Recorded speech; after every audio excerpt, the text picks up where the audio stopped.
पैशांसाठी तुला आयुष्यात काहीतरी केलं पाहिजे, एक इन्कम सोर्स तुझा हक्काचा असला पाहिजे. सो एक फिरायची वेळ लागला आणि त्याआधी मला असं वाटलं की मी करू शकते, कपड्यांचा बिझनेस करू शकते, मी हॉटेल टाकू शकते, काही वर्कआउट नाही झालं. आणि फिरले म्हणजे एकदा दोनदा फिरल्यानंतर मला असं झालं की आपल्याला वेळ आहे फिरायचं, आपण काहीतरी यात करू शकतो. सो आज एक छान कंपनी आहे ज्यात फक्त इंटरनॅशनल लेवलच्याच आपण ट्रिप्स करतो. सो हे चालू आहे. मी अशा बऱ्याचशा मुली आहेत की ज्यांना जर का डिमोटिवेट केलं तर गावी परत निघून जातात. पण उर्मिला गावी नाही गेली, उर्मिला दुबईत गेली, उर्मिला परदेशात गेली, अमेरिकेत गेली, अमेरिकेत कॅनडाला गेली, श्रीलंकेला गेली, जग फिरते. जेव्हा मुली मुंबईत येतात तेव्हा जेव्हा नवीन असतं म्हणजे काहीच, जेव्हा मी मुंबईत आले होते तेव्हा माझ्याकडे काही कॉन्टॅक्ट नव्हते ना, कुणी सांगणार होतं की तू इथे जा, इथे ऑडिशन दे, यांना भेट, काही नाही. इतक्या फालतूच्या लोकांना पण भेटले आणि इतक्या चांगल्या लोकांनाही मी भेटलीये, जी लोक आजही माझ्या कॉन्टॅक्टमध्ये आहे. आणि आज अशी वेळ आली आहे की ती लोक फिल्टर करता येतात मला. म्हणजे आज एका मिनिटाच्या कॉलवर पण आपण ओळखू शकतो की कामाचा व्यक्ती आहे की नाही, मला वेळ द्यायला हवा की नाही. एक गावातली मुलगी आहे जी मुंबईत येऊन खूप मोठी स्वप्न बघते आणि तिला कळतं की एक गावातली मुलगी बाहेर येऊन जेव्हा मोठी मोठी स्वप्न बघते ती करू शकते का. आजूबाजूला खूप गोष्टी होत असतात, लोक आपल्याला डिमोटिवेट करत असतात, पण जेव्हा ती ठरवते की नाही, जेव्हा लोक आपल्याला बोलतात की ही करू शकत नाही, तेव्हा तीच गोष्ट मला करून दाखवायची असते. अशी एक उर्मिला आहे. माझी एक प्रोसेस आहे ऍक्टर म्हणून की एखादा कॅरेक्टर जर मला करायचं असेल स्पेसिफिक, ज्याच्यावर मला चॅलेंज आहे किंवा काम करायचंय, मी उर्मिला दिसली नाही पाहिजे प्रत्येक कॅरेक्टरमध्ये. सो तो माझा एक प्रयत्न असतो की मल्याळम लोक फिल्म करतायत मराठी, आणि आय वॉज लाईक कसं पॉसिबल आहे हे लोक, आणि त्यांना हिंदी येत नाही धड, कसं करणार आहे आम्ही. तर मला असं झालं की अरे ही खूप मोठी गोष्ट आहे की तिकडचे लोक इथे येऊन मराठी सिनेमा बनवतायत. नमस्कार, मी कपिल, तुम्हाला सगळ्यांचं खूप खूप स्वागत. रील स्टार हा आपला सिनेमा लवकरच रिलीज होणार आहे आणि आपण याच निमित्ताने सिनेमाचे कलाकार, तंत्रज्ञ यांच्याशी या सिनेमाच्या बॅक स्टोरी जाणून घेण्याचा प्रयत्न करतोय. तर आजच्या एपिसोडमध्ये आपल्यासोबत असणारे अभिनेत्री उर्मिला जगताप. उर्मिला, खूप खूप स्वागत. थँक्यू. सगळ्यात महत्वाचं म्हणजे तू एवढं ग्लॅमरस उर्मिला जगतापचे आम्ही फोटो बघतो, पण रील स्टार मध्ये एकदम तो त्याची अपोजिट भूमिका केली आहे. तर जेव्हा ही भूमिका तुझ्याकडे आली तेव्हा फर्स्ट रिएक्शन काय होती, हा सगळा प्रवास कसा सुरू झाला? सगळ्यात आधी जेव्हा मी स्टोरी ऐकली तेव्हा मला कळलं की एका आईची भूमिका तुला साकारायची आहे. खऱ्या आयुष्यात मी ना आई आहे ना कुणाची बायको आहे. सो थोडं डिफिकल्ट होतं, पण मला असं वाटलं की ऍज अन ऍक्ट्रेस मी करू शकते हे, आणि चॅलेंज स्वीकारायलाच हवं. येस. सो हे माझ्यासाठी चॅलेंज होतं. एक आई कशी असू शकते, बायको कशी असू शकते. सो मी एक्सेप्ट केलं आणि त्यावर काम करायला सुरुवात केली. आणि मला असं वाटतं की केलं पाहिजे काहीतरी वेगळं, ऍज अन ऍक्टर केलं पाहिजे. पण असं म्हणतात ना की कलाकाराची परीक्षा जेव्हा असते तेव्हा तो अशा काहीतरी चाकोरीबाह्य भूमिका करतो, नाही तर एकाच पठडीतलं उर्मिला ते ग्लॅमरस रोल करते. पण अशा भूमिका जे करताना कलाकाराची पण एक म्हणता ना आपण की त्याचा पण कस लागतो, तर त्या प्रकारची भूमिका आहे ना. Yes, true. सो करताना मला असं झालं की आपण काय स्टडी करू शकतो कॅरेक्टरवर. सगळ्यात पहिलं माझी एक प्रोसेस आहे ऍक्टर म्हणून की एखादा कॅरेक्टर जर मला करायचं असेल स्पेसिफिक, ज्याच्यावर मला चॅलेंज आहे किंवा काम करायचंय, मी उर्मिला दिसली नाही पाहिजे प्रत्येक कॅरेक्टरमध्ये. सो तो माझा एक प्रयत्न असतो. प्रत्येक वेळी एक प्रोसेस असते स्क्रिप्ट वाचण्याची. 4 ते 5 वेळा मी सहज साधी स्क्रिप्ट वाचते आणि त्यावर मग माझं कॅरेक्टर लिहून घेते आणि त्यात काय वेगळं करता येईल याचा मी प्रयत्न करत असते नेहमी. सिनेमाचे जे निर्माता आहेत, दिग्दर्शक आहेत, दोघांचे मराठीचा काडी मात्र संबंध नाही, गंधा नाही. सगळे कन्नड भाषिक लोकही आहेत. त्या सगळ्यांसोबत तुझं ट्युनिंग कसं जमलं? म्हणजे जेव्हा तुला समजा अडचण असेल कुठल्या सीनसाठी किंवा काय, तुमच्यातलं ते संभाषण कसं व्हायचं? कारण त्यांना मराठी माहित नाही, तुला कन्नड माहित नाही, मल्याळम माहित नाही, तुमचं संभाषण कसं व्हायचं? पहिल्यांदा जेव्हा मी ऐकलं की मल्याळम लोक फिल्म करतायत मराठी, आणि आय वॉज लाईक कसं पॉसिबल आहे हे लोक, आणि त्यांना हिंदी येत नाही धड, कसं करणार आहे आम्ही. तर मला असं झालं की अरे ही खूप मोठी गोष्ट आहे की तिकडचे लोक इथे येऊन मराठी सिनेमा बनवतायत. ही आपली म्हणजे आपल्यासाठी प्राऊड मोमेंट आहे. सो मी म्हटलं की ठीक आहे, काहीतरी वेगळा एक्सपिरियन्स करता येईल आणि मीही बघतीये म्हणजे साऊथमध्ये काही करता आलं तर एक कनेक्शन होऊन जाईल. सो म्हणजे साऊथ सेट सिनेमाची तू येस आतापासूनच तयारी, अरे मराठी साऊथ मीडिया. एक्झॅक्टली. सेटवर बऱ्याचदा असं व्हायचं की काय बोलतायत एकमेकांशी समजत नव्हतं. पण हळूहळू मला असं कळायला लागलं की डिरेक्टरला काय म्हणायचंय, म्हणजे ते ते एक्सप्रेशन आणि ऍक्शन मध्ये समजावून सांगायचे की तुला हे असं करायचंय. आणि मग ते एक कोड वर्ड असतो ना की ऍक्टर आणि डिरेक्टरचा, तो मला कळला होता आणि मी ते पहिल्या दिवसांपासूनच समजून ते घेतलं माझ्या होतं. बाबतीत पण बऱ्याचदा घडते सध्या. मी काय बोलतो त्यांना कळत, त्या काय बोलतो मला कळत एक्झॅक्टली नाही. मग ते रोहितला पकडतात, ते क्या बोल रहा आप मुझे जरा बताओ, की एक्झॅक्टली. मग बोलतो काय बोल, ते चालूच आहे. म्हणून म्हटलं चालूच जे आहे. मी अनुभवतोय, तू तर ऍक्टिंग केली सिनेमात, आणि तू कसं ते अंडरस्टँड केलंस? आणि बऱ्याचदा असं व्हायचं की थोडा मोकळा वेळ मिळाला की मी मल्याळम मला शिकायची आहे, हो, मला हो. पण शिकायची, मला पण आलं पाहिजे वगैरे. बेसिक बेसिक मी शिकली आहे तिथून. काय काय काय शिकली मल्याळम मध्ये, काय वर्ड शिकलीस? म्हणजे नमस्कारम हो. म्हणजे हॅलो, नांदी म्हणजे थँक्यू, इवडे आवडे म्हणजे इकडे तिकडे, म्हणजे इवडे एवढे आवडे आवडे जे नांदी, नांदी चालायचं. म्हणजे काय? नांदी म्हणजे थँक्यू. सिमी सर थँक्यू, नांदी, सॉरी, नांदी. सिमी सर नांदी, येस. रॉबिन सर, दुसरं काय बोलली? नांदी. आणि मतलब अजून हा. सांगू का? शामीकडं म्हणजे सॉरी. हो. सॉरी कशाला बोलशील तू? नाही सॉरी, थँक्यू रॉबिन सर, तुम्हाला पण नांदी. हा. कायचो म्हणजे जेवलीस का, जेवलास का. सो असे बरेच मल्याळम शब्द मी तिथे शिकले. हो, हो. सो मला म्हणजे शिकायला जोरात मिळालं. तयारी आहे मल्याळम सिनेमात झळकण्याची. Yes yes, let's see. Bhushan सोबत कसा होता अनुभव काम करण्याचा? म्हणजे दोघं आय भूषण थिंक पहिल्यांदाच तुम्ही एकत्र काम करताय, फ्रेश जोडी त्या निमित्ताने आपल्याला मिळते, तर कसा होता? कारण तो खूपच कमी बोलतो असं मी ऐकलंय सेटवर, आणि त्याच्या उलट तू खूप बडबड करतेस असं पण मी ऐकलंय सेटवर. हो का? मी जे ऐकलंय ते ऐकलंय. मी बडबड करते असं ऐकलंय. हो हो हो, असा फीडबॅक आहे माझ्याकडे. आता तो कोणी दिला ते तुला मी कॅमेऱ्याच्या मागे सांगतो आता. अच्छा. मला हे पहिल्यांदा ऐकायला मिळालं असं. पण भूषण सोबत पहिलं काम होतं माझं. अ, मला कुठून तरी वाईब येत होती की करू आम्ही छान सोबत काम. आणि ऑलरेडी त्याचा एक बॅकग्राऊंड छान आहे. मंजुळे फॅमिलीतून हो आलेला हो. आहे. सो मला असं छान वाटतच होतं की त्याच्यासोबत काम करायला मजा येईल, कारण बऱ्याच गोष्टी शिकायला मिळतील. तो वाचतो, चांगल्या लोकांसोबत काम करतो, मलाही काहीतरी शिकायला मिळेल. सो मस्त होता वा. अनुभव. तुमचं काय असं नोकझोक वगैरे झाली का सेटवर, काही कुठल्या सीनवरून? कारण जसं तुमचे डिरेक्टर जे आहेत, सीन समजवताना तुमचे काही आपसात मतभेद, अरे हा काय म्हणतो तुला कळत नाही, तो काय म्हणतो त्याला कळत नाही, त्याच्यामुळे तुमच्यातलं असं काही गंमत काही घडली का? काय दोघं तुम्ही एकाच पेजवरती होतात? पहिले 1-2 दिवस असं झालं होतं की भाषेवर, म्हणजे त्यांचं असं म्हणणं होतं की भूषणची भाषा ऍक्सेंट वेगळा येतोय आणि तुझा वेगळा येतोय. ओके. सो त्यावर असं झालं होतं की तू त्याला मॅच कर. आणि मला ते मान्य नव्हतं की मी त्याला मॅच करायला गेल्यावर माझं वेगळेपण नाही दिसणार. तो जसा आहे तसाच आहे फिल्ममध्ये, लाईक भाषेबाबतीत. तर मला ते मॅच करायला प्रॉब्लेम नव्हता, पण मी जे कॅरेक्टरवर अभ्यास करायला केला होता, तर मला असं वाटतं की हे जाऊ शकतं आणि ते वर्क झालं त्यानंतर.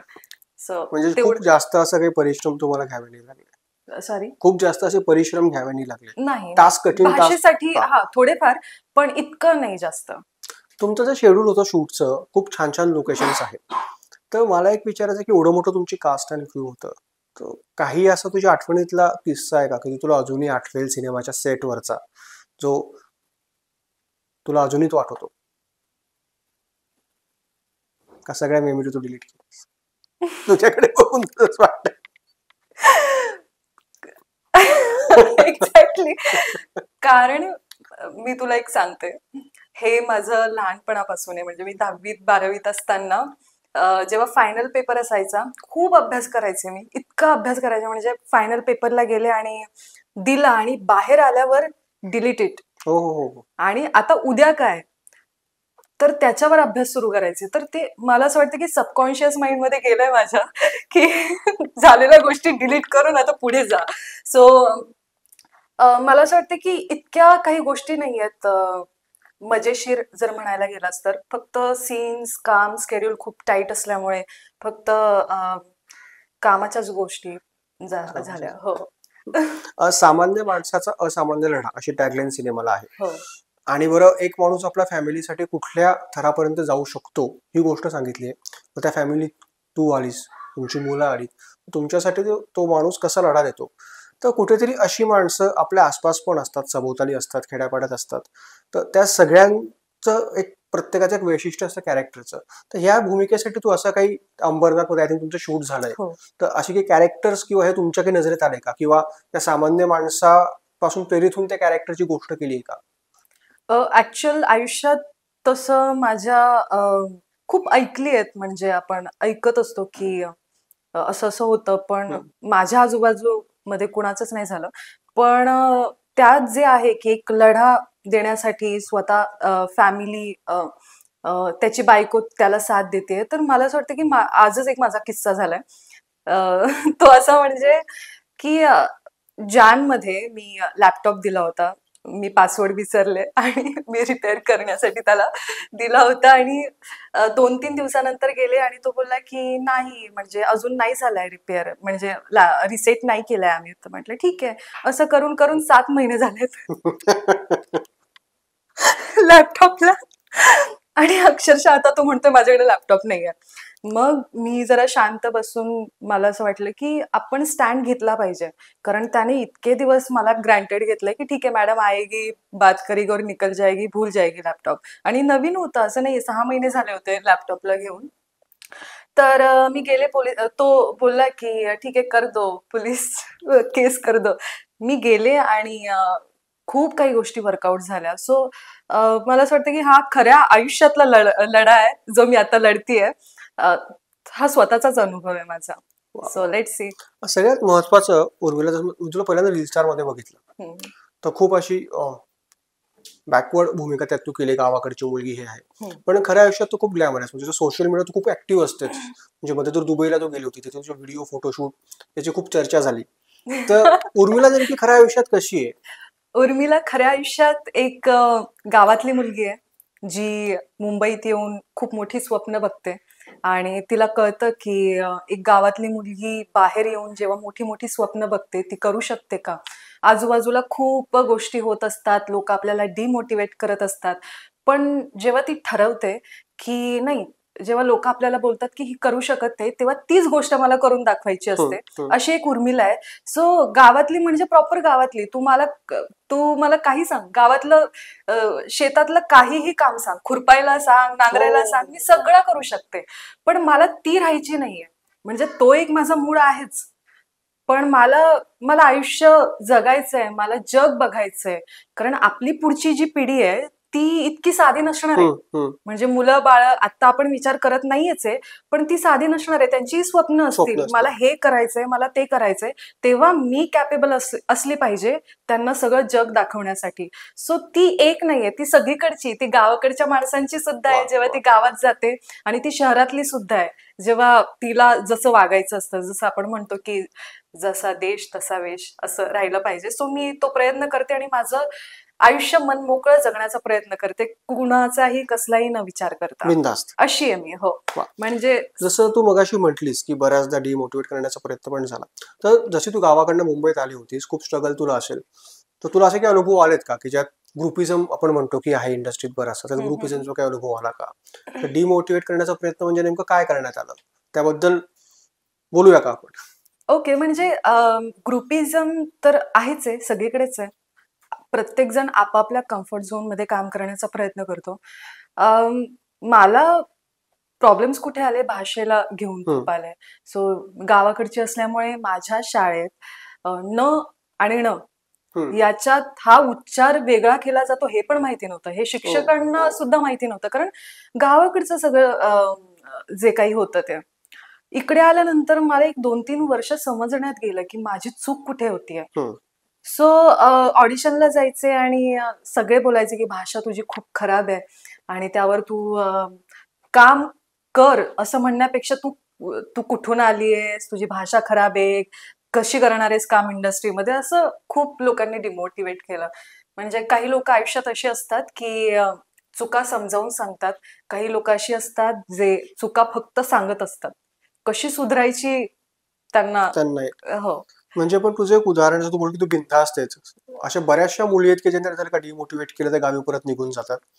पण उर्मिला गावी नाही गेली, उर्मिला दुबईत गेली, उर्मिला परदेशात गेली, अमेरिकेत गेली, अमेरिकेत गेली, कॅनडाला गेली, कॅनडाला गेली, श्रीलंकेला गेली आणि जग फिरते जग फिरते. आणि सगळ्यांना ज्यांनी तिला डिमोटिवेट करण्याचा प्रयत्न केला तिने चपराक लगावली आहे की भाई मैं तो जिद्दी हूँ, आप कुछ भी बोलो मेरे को जो करना है करूंगी. आणि खरं तर हे चांगलं आहे आणि असं पाहिजे. म्हणजे इतर ज्या मुली इंडस्ट्रीत नाव कमवण्यासाठी येतात त्यांच्यासाठी खरंच खूप प्रेरणादायी आहे. तर त्यांना तू काय सांगशील की समजा कोणी असं केलं तर भांडण्यात काही अर्थ नाही, तुम्ही तुमच्या कृतीतून करून दाखवलं पाहिजे. बरोबर. काय वाटतं? म्हणजे लाईक मुलींना आजकालच्या, सो मला असं वाटतं की बऱ्याचदा जेव्हा मुली मुंबईत येतात तेव्हा जेव्हा नवीन असतं, म्हणजे काहीच, जेव्हा मी मुंबईत आले होते तेव्हा माझ्याकडे काही कॉन्टॅक्ट नव्हते ना, कुणी सांगणार होतं की तू इथे जा, इथे ऑडिशन दे, यांना भेट, काही नाही. इतक्या फालतूच्या लोकांना पण भेटली आणि इतक्या चांगल्या लोकांनाही मी भेटलीये, जी लोक आजही माझ्या कॉन्टॅक्टमध्ये आहे. आणि आज अशी वेळ आली आहे की ती लोक फिल्टर करता येतात मला. म्हणजे आज एका मिनिटाच्या कॉलवर पण आपण ओळखू शकतो की कामाचा व्यक्ती आहे की नाही, मला वेळ द्यायला हवा की नाही. सो नवीन मुलींचं असं होतं की नवीन मुंबईत येतात आणि इकडे तिकडे जातात, लोकांच्या बोलण्यात येतात की आम्ही हे करू, तुम्हाला ते करावं लागेल. या गोष्टींपासून मी खूप लांब राहिले. आणि मला आय डोंट नो, खूप आधीपासून ते आलेलं आहे की कळतं मला की हा व्यक्ती, या व्यक्तीसोबत आपल्याला राहायचंय की नाही राहायचंय, काम करायचंय की नाही करायचंय, हे खूप आधीपासून कळत आलंय मला. तसं मुलींचं आजकाल, एखाद्या व्यक्तीने तुम्हाला जर सांगितलं की तू हे कर तर तुला हे मिळेल, त्या मुली बळी पडतात. आणि मग त्यांना कळतं एक दिवस की अरे हे काही नव्हतं, हे जग नव्हतं. निघून गेलेली असते. हा, आणि फसवणारे लोक काय बोलतात म्हणजे तोंडावर की बाप रे मैं तेरे को हीरोइन बना के रखूंगा, तो वो भी लड़की ऐसे मतलब ठीक है ये मेरे लिए सब कुछ है. तो उसके बाद क्या होतं, तर त्याच्यानंतर काय होतं, काहीच नाही होत, डिमोटिवेट होते. मग आई वडील बोलतात ये घरी, काही नाही होणार, लग्न कर. ह्या सगळ्या गोष्टी थोडं बघून, थोडा पेशन्स, आणि सहज कुठलीच गोष्ट मिळत नाही. इतके वर्ष गेल्यानंतर मला असं वाटतंय की आता कुठे मला जसं हवंय काम तसं मिळतंय. सो मुलींना मी हेच सांगू इच्छिते की प्लीज लोक बघा आणि मेहनत करा. ऍक्टिंग करायची आहे तर रोज घरी पण बसून करू शकतो. फिल्म्स बघा, लिहा, वाचा, याच्या पलीकडे काहीच नाहीये. कुणी सहज येऊन तुम्हाला कामं नाही देणार आहे. सो, आणि दुसरी एक गोष्ट, जे तुम्हाला वाटतंय ना ते करा, जगा आयुष्य. लोक काय म्हणतील, ते काय म्हणतील, लोकांचा विचार केला तर तुम्ही काहीच करू शकत कुठेच नाही होणार. तुमची डिसिजन तुम्हालाच घ्यायची. एक्झॅक्टली. सो जे तुला वाटतंय, जे मनापासून तुझं फ्युचर तुला दिसतंय आणि तू करू शकतेस, तर तूच कर. म्हणजे बाकीच्या लोकांना विचारत नको बसूस. हे मला वाटतं खूप. तू सातत्याने परदेश दौरा करतेस, तुला ट्रॅव्हलिंगची खूप आवड आहे, तर असं का वाटतं की मला असं ऐकलं की तुला पुढे ट्रॅव्हल एजन्सी काढण्याची किंवा ते करण्याची इच्छा आहे, किंवा त्या क्षेत्रात तुला करिअर करायचं आहे ऑलरेडी. मला जेव्हा कळलं, माझी माहिती खरी आहे. येस, मला जेव्हा कळलं की मला फिरायचं खूप वेळ आहे, आणि त्यानंतर मला, आणि मी त्याआधी खूप, म्हणजे मी ही इंडस्ट्री ऍज अ बिझनेस म्हणून कधीच नाही बघितली. म्हणजे इथून मी पैसा, कारण स्टार्टिंगला तर विचारच करू शकत नाही, आणि मराठी इंडस्ट्रीमध्ये माहितीच आहे तुला. सो मी एक ठरवलं की मला जर काम नसेल तर त्यावेळी मी काय करेन, बरोबर, मी पैसा कुठून आणेन, आणि मला कोण आहे सांभाळणार. सो मला असं वाटलं की पैशांसाठी तुला आयुष्यात काहीतरी केलं पाहिजे, एक इन्कम सोर्स तुझा हक्काचा असला पाहिजे. सो एक फिरायची वेळ लागला, आणि त्याआधी मला असं वाटलं की मी करू शकते, कपड्यांचा बिझनेस करू शकते, मी हॉटेल टाकू शकते. काही वर्कआउट नाही झालं, आणि फिरले, म्हणजे एकदा दोनदा फिरल्यानंतर मला असं झालं की आपल्याला वेळ आहे फिरायचं, आपण काहीतरी यात करू शकतो. सो आज एक छान कंपनी आहे ज्यात फक्त इंटरनॅशनल लेवलच्याच आपण ट्रिप्स करतो. सो हे चालू आहे, मी ऑलरेडी करून बसले मी आणि करतेय, चालू आहे. दुसरी गोष्ट, मी ट्रेड करते, म्हणजे स्पेस वर्ल्ड कॅपिटल नावाची एक दुबईमध्ये कंपनी आहे, तिथे मी ऍज अन IB म्हणून काम करते. सो इन्कम सोर्स साठी हे मी ठेवलंय. मला इथे मी ऍक्टिंग जिथे करते तिथे मी ऑब्व्हियसली मी टँट्रम्स नाही दाखवू शकत की मुझे इतना, ऑब्व्हियसली एक स्वतःचं स्टेटस असतं, स्वतःची एक व्हॅल्यू असते, त्या व्हॅल्यू प्रमाणे तुला जगलं पाहिजेच, पण मी डिपेंड नाही राहू शकत. Great, great. त्यासाठी बॅक टू रील स्टार दिवाळीत फिल्म रिलीज होते, येस. काय सांगशील ऑडियन्सला? सो ही फिल्म नक्की बघा, कारण या फिल्मचं एक काय म्हणूया, एक स्पेशल गोष्ट अशी आहे की साऊथच्या लोकांनी बनवलेली फिल्म आहे, ज्यांना मराठीचा काही माहितीच नाहीये. सो अशा लोकांनी बनवलेली फिल्म आहे. आणि रील स्टार म्हटलं की आजकाल लोकांना फक्त 15 सेकंडमध्ये नाचून नाचणं, फालतूगिरी करणं हेच दिसतं. अशी नाहीये ही फिल्म. ही फिल्म एक खऱ्या आयुष्यातली एका फॅमिलीची आहे. त्यामुळे प्लीज नक्की बघा आणि खात्री देते तुम्हाला नक्की आवडेल, असंच म्हणेन मी. थँक्यू सो मच उर्मिला, खूप मस्त गप्पा झाल्या आणि wish you all the best. Thank you so much.